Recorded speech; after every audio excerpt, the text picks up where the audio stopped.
Today we're digging into something really specific and often, well, misunderstood. Neurodiverse marriages. Right, specifically the common setup. Neurotypical wife, husband on the autism spectrum. Exactly. And we usually look at this through, the lens of just the neurological differences, but the sources we've got today point somewhere else. Yeah, they argue that the real driver behind attraction, how they attach, even the conflict, it isn't just the neurology. With shared childhood trauma, often unrecognized trauma on both sides. That's the crucial shift here. Our mission in this deep dive is really to explore how these early wounds shape everything in this particular pairing. Because it's not just the wife who gets wounded by the marriage, which is a common idea. No, that's often the narrative, but it's usually more complex. The reality is both partners frequently bring their own significant, unresolved stuff from childhood into the relationship. It's just often invisible. So let's unpack the core injuries. They look quite different, right? Very different, typically. For the husband, the one on the spectrum, the trauma often comes from, well, misattuned parenting. Meaning parents didn't understand his traits, sensory needs, maybe rigidity. They saw it as defiance, willful misbehavior. Ah, okay. So lots of shame. Exactly. Shame, overwhelm, feeling constantly misunderstood. The core message he internalized is basically, I am wrong, just fundamentally wrong as I am. If I show who I really am, I'll just be rejected, that kind of thing. Precisely. Deep isolation. Now, for the NT wife, her trauma often looks more like parentification. The little adult had to manage mom's moods, maybe dad's unpredictability. Yeah, or just general emotional chaos. So she develops this intense hypervigilance. She learns to read people, manage emotions, others' emotions, not necessarily her own, just to feel safe. She becomes the caretaker. Yeah. Forever responsible. Right. And her core injury, something like, my needs don't matter, or they're too much. I have to earn love by being useful, by fixing things, by being patient. Wow. Okay, so these distinct wounds, how do they lead to attraction? It seems counterintuitive. It does. But the unconscious mind, it's not looking for a perfect partner. It's looking for someone who fits the old emotional blueprint, often seeking a way to finally resolve those childhood feelings, not just repeat them, ideally. The puzzle piece effect, you called it. Sort of, yeah. Their nervous systems kind of lock onto each other. Think about it.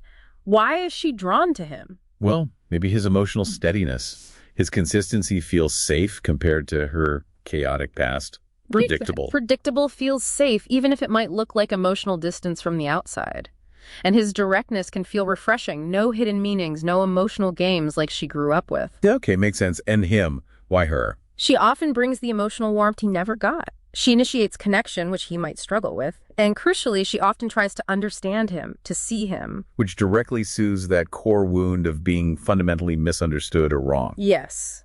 She provides a kind of emotional structure, maybe empathy, that helps him navigate a world that often feels chaotic to him. So on paper, it sounds like a perfect complementary match. They balance each other out. It can feel that way, especially at the start. But here's where it gets tricky, right? Yeah. How does this perfect fit then lead to conflict? Because the fit is often based on those trauma defenses. And when stress hits, job loss, kids, illness, those defenses come out hard. And they turn on each other. Right. That's when you see that classic, really common pattern. Yeah. The pursue-withdraw dynamic. Ah, yes. She pursues connection, maybe anxiously. Because disconnection triggers her deepest childhood fear. Abandonment. Don't leave me alone with these feelings. When he withdraws. Because her pursuit, her intensity, her questions, maybe criticism, it triggers his childhood fear. Overwhelm, criticism, shame. I'm doing it wrong again. I need to escape. Oh, wow. So they're not even really fighting about the dishes or whatever the surface issue is. Not really. They're suddenly plunged back into their childhood wounds. Her pursuit feels like engulfment or criticism to him. His withdrawal feels like abandonment or proof of her worthlessness to her. They're reacting like scared kids, not adults. Essentially, yes.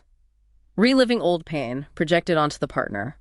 His silence confirms her fear she's not worth sticking around for. Her demands confirm his fear he's fundamentally flawed. It's a painful loop. Okay, so understanding this, what does it mean for you listening, if you recognize this? It sounds grim, but is there hope? Absolutely. That's the hopeful part. These exact patterns, the ones causing so much pain, they actually hold the key. They become the pathways for healing if they can see them for what they are. Once they connect the current fight back to the original wound. Exactly. Awareness is the first step. For her, healing might involve learning that safety doesn't always mean constant connection, that separateness isn't abandonment, learning to self-soothe. Allowing space without panicking. Right. And for him, healing might involve learning that emotions aren't dangerous, just information, and learning to communicate his internal state before he gets totally overwhelmed and shuts down. Like using a script. I'm feeling overwhelmed. I need 20 minutes. Precisely. Something like, I need space, but I'm not leaving you. I will come back. It builds safety for both. Is that the goal isn't about fixing anyone. Right. Not about eliminating autism or changing fundamental needs. No, it's about learning a new dance. Yeah. One that actually honors both partners' nervous systems. Making the marriage potentially safer than maybe what either person experienced growing up. That's a powerful idea. It really is. But first, you have to understand the collision. The collision of reflexes. Tell us about that. Well, think of it like two different survival modes activating. The NT wife, when she feels disconnected or scared, her reflex might be to pursue connection quite fast. Okay, and she might see silence or withdrawal as like confirmation of her fear, rejection. Precisely. Driven by maybe older fears of abandonment. And that pursuit, well, it bumps right up against the ASD husband's reflex. Which is? Offering to withdraw, to find space to self-regulate, because emotional intensity can feel really overwhelming, maybe even dangerous. So her reaching out feels like an attack or pressure.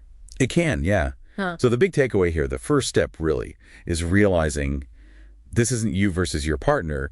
It's your nervous system's doing what they learn to do to feel safe, reenacting old stories. That reframing seems crucial. So once you see that, what's next? The sources talk about safety. Nervous system safety. And it's critical to get that safety means different things for each person. Okay, so for the ASD husband. The safety might look like predictability, no rapid-fire emotions, definitely no yelling, time to process things without judgment, being approached gently. And for the NT wife? Safety often means not having prolonged silence after a conflict. It means emotional follow-through, signs she isn't being dismissed or abandoned emotionally. That difference sounds like a major hurdle. How do you bridge that? This is where the sources suggest something really practical. A shared safety agreement. Like actually writing things down. Could be. Or just a clear verbal agreement. For instance, if you need space, that's okay, but can you tell me you'll come back? Maybe even put a time frame on it. Ah, so like, I need 30 minutes. Exactly. That simple thing can turn silence from feeling like abandonment into just a pause, a safe pause. Okay, but let's be real. In the heat of the moment, when that fear response kicks in for the NT wife, remembering a script is hard. Trauma isn't logical, right? It's in the body. Totally. That's why pre-agreed communication scripts are so vital. They're like little emergency levers you could pull. Give me an example. What could the wife say when triggered? Instead of maybe escalating something like, I'm feeling scared right now. Yeah. I'm not asking for a huge emotional talk, just maybe a small sign, you're still here with me. Yeah. It lowers the pressure. Okay, I see. Specific and less demanding. And for the husband needing space. Instead of just withdrawing, he uses that agreed-upon script. I hear you. I need a little time to process this. I will come back. Turning the withdrawal into a communicated need, not a rejection. Precisely. That builds safety. But look, ruptures will still happen. No system is perfect. So repair is key. Absolutely. The sources emphasize repair rituals. This is what actually transforms those painful trauma loops into opportunities for deeper connection, for intimacy. What does a simple repair look like? It can be really straightforward. First, name the rupture. Okay, that argument earlier was rough. Then name your internal state. I felt overwhelmed, or I felt really scared you were pulling away. Then maybe offer some understanding. Yes, I get that my intensity felt like pressure, or I understand that the silence felt like you were gone. Then reassure each other.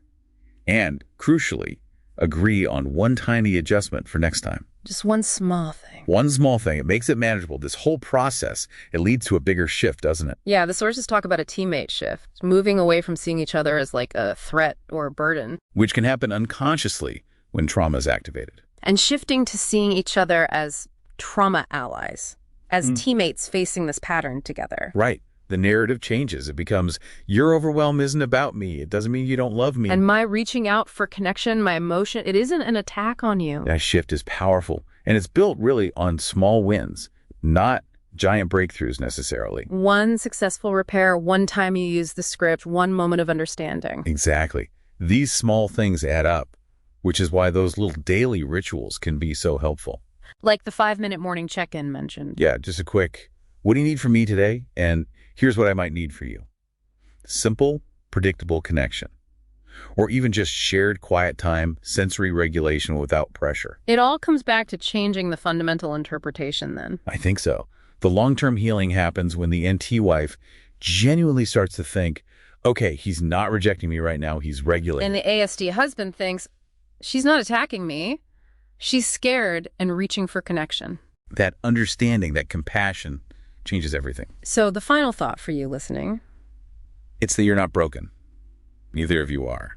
Healing in this context, it isn't about erasing your differences. It's about making those differences feel safe. Right. Understood. Held with compassion, even. Exactly. Making the unique ways your nervous systems work not a source of conflict, but something you navigate together with care. And when they do this work, the marriage can actually become, well, incredibly strong. Uniquely intimate, profoundly safe, and deeply loyal, because they're consciously healing together what neither could heal alone in childhood. So the final takeaway. Shared trauma isn't some kind of curse on the relationship. It's more like a map. Your nervous systems likely found each other for a reason. Each saw something desperately needed in the other, maybe stability for her, understanding for him. Your marriage isn't broken. It's actually quite brave. It might be the place where you both finally get the healing you didn't receive growing up. So the question to leave you with is this. What specific childhood need or expectation might you still be unconsciously demanding your partner fulfill today? Really think about that. Would you like to schedule a paid private coaching session? This will be in the form of a face-to-face Zoom call. Underneath any of my videos, you'll see this Calendly link. If you click on that link, it'll open up my calendar. You can pick the available days and times that works for your schedule. You'll get a follow-up email immediately after purchasing a session that will have the Zoom link that coincides with the day and time that you picked. I will get an email too that you scheduled a session, and I will be available on that exact day and time, and we will talk. I look forward to working with you.